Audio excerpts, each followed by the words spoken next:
Mercredi 29 avril 2020, bienvenue à Koboro Info Soin. Au sommaire de ce journal, plusieurs pays sont touchés par la pandémie du coronavirus. Une épidémie qui frappe de plein fouet le secteur du tourisme avec des conséquences sur l'activité. Quelques responsables d'agences de tourisme s'en plaignent. Nous parlerons religion dans cette édition. Nous le savons tous, les fidèles musulmans du Bénin et du monde entier ont démarré le jeûne du mois de Ramadan qui est composé de plusieurs décades. Les actes recommandés dans cette période à suivre dans un instant. Démarrons ce journal avec cette information en page religion. La communauté islamique a entamé le jeûne du mois de Ramadan le vendredi 24 avril 2020. Cette période d'intense prière et de pénitence est constituée de 3 décades. Les fidèles musulmans traversent en ce moment la première décade. Quels sont alors les mérites des 10 premiers jours de ce mois? Suivez cet élément pour plus de précision.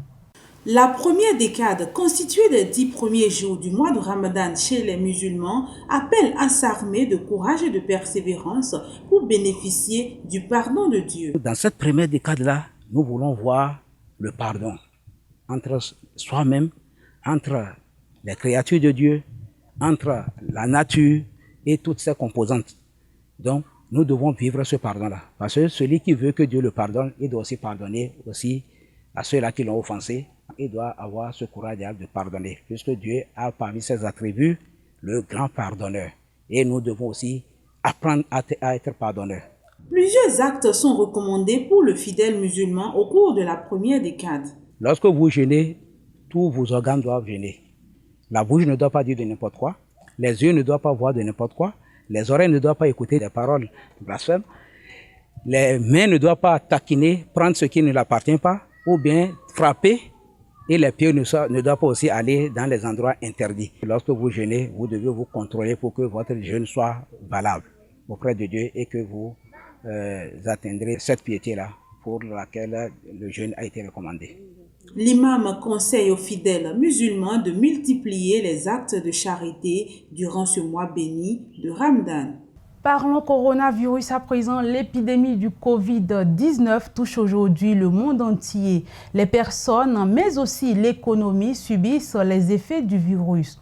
Le secteur du tourisme n'est pas évidemment épargné par cet événement. Les impacts sont bien remarquables sur certaines agences de tourisme dans la ville de Cotonou. Le reportage de nos confrères de Vidéo Leader Web TV à suivre. Cet après-midi, Nadine, responsable commerciale dans cette agence de tourisme, prend connaissance des informations nationales.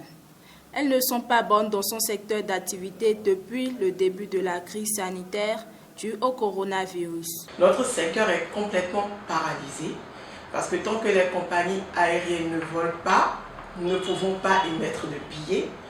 Tant qu'il y a un cordon sanitaire, tant que la libre circulation est entravée, on ne peut pas faire de transport touristique. La situation est pratiquement la même dans presque toutes les agences de tourisme. Si sur un effectif de 25 employés, seulement 5 assurent la permanence ici, dans d'autres agences, le personnel est en congé forcé. Tout ce monde-là qui travaille avec nous, comprenez que tout ce monde-là aujourd'hui à la maison. Et nous n'avons même pas les moyens de leur payer le salaire. Donc c'est un chômage technique. Et normalement, je sais que dans ces cas-là, la loi prévoit qu'on leur paye un minimum. Mais ce minimum-là, nous ne l'avons même pas parce que nous ne travaillons pas. Face aux conséquences causées par le Covid-19, les activités du deuxième secteur générateur de revenus, qu'est le tourisme, sont touchées. À cet effet, les acteurs du domaine sollicitent un appui du gouvernement pour la relance prochaine de leurs activités. Nous avons besoin du soutien du gouvernement par rapport à un allègement fiscal, par exemple. Nous n'avons pas d'activité, mais cela n'empêche pas que les impôts attendent. Un allègement fiscal, un report, même une annulation fiscale si c'est possible. Notre demande au gouvernement, c'est de nous aider, c'est-à-dire d'actionner sur le volet social, de nous aider à soutenir les collaborateurs qui sont à la maison. Nous voulons demander que soit mis en place, par exemple, un fonds qui puisse aider le secteur à repartir. Ainsi, tout est dit. Toujours coronavirus, pour éviter la propagation de ce virus, le gouvernement béninois a pris plusieurs mesures, dont un confinement partiel des citoyens et également limiter leurs déplacements au strict nécessaire. C'est une situation qui peut être difficile à vivre mentalement pour certains. Koboro Télévision a interrogé un spécialiste qui donne des conseils aux populations. Quand on parle de confinement, cela implique un moment de restriction de liberté. On n'est plus trop libre de ces mouvements.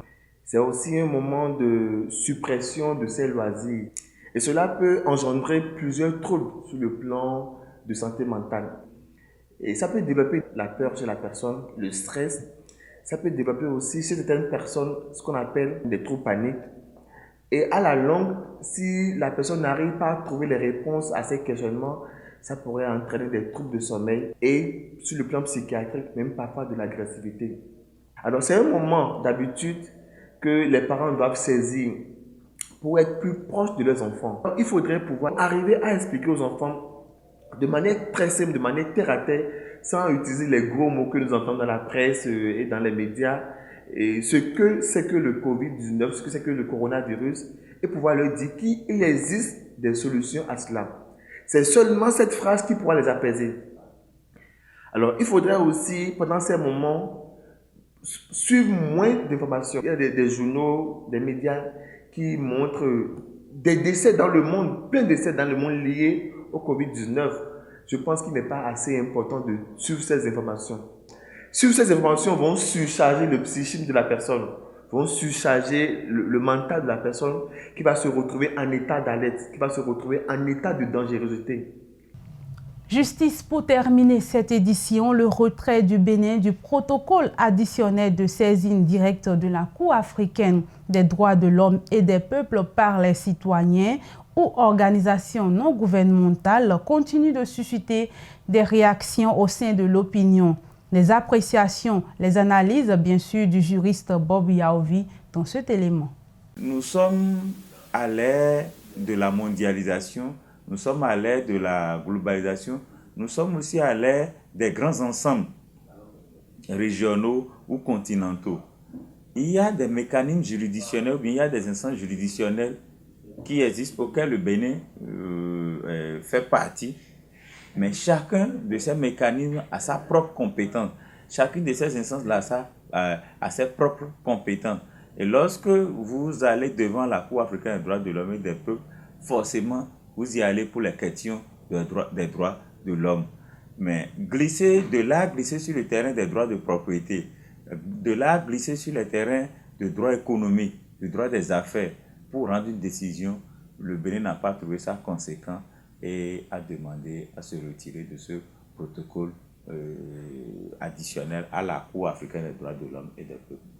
Demander un état de surseoir à l'organisation des élections, Dieu merci, ce ne sont que les élections communales et municipales. Qu'allait-il en advenir s'il s'agissait des élections législatives, s'il s'agissait de l'élection du président de la République, où on sait que les délais constitutionnels sont des délais qu'il faut rigoureusement tenir. C'est là aussi que la Cour devait vraiment regarder dans le miroir pour dire, ah, c'est vrai, nous consacrons, nous proclamons, nous magnifions les droits de l'homme, mais il ne faut pas les magnifier au point même de mettre à genoux l'État qui est garant de la protection de ces droits de l'homme. Merci donc à chacun et à tous de nous avoir suivis. Restez en compagnie bien sûr de nos programmes. À bientôt.